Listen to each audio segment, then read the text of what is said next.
We hear a lot about a lack of resources to address gun violence in Chicago's underserved communities, but now a new training initiative hopes to change that. CBS 2's Stephen Graves is giving us an inside look at how it works and how this could help you and your neighbors.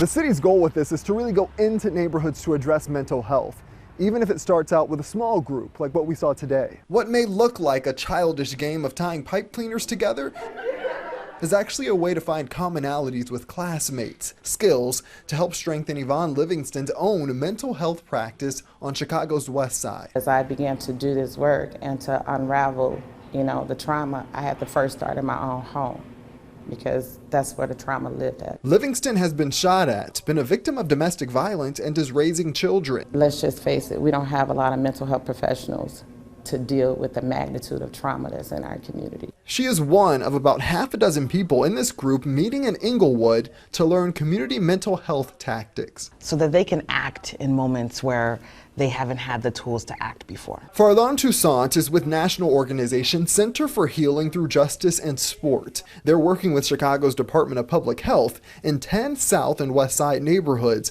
where the city says data shows the highest rates of gun violence.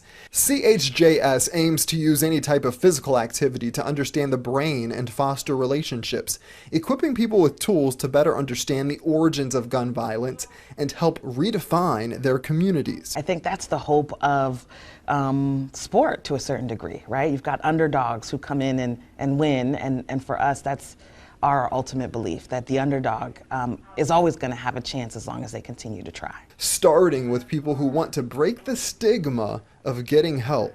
Therapy should be free, honestly, and since it's not, then they have me.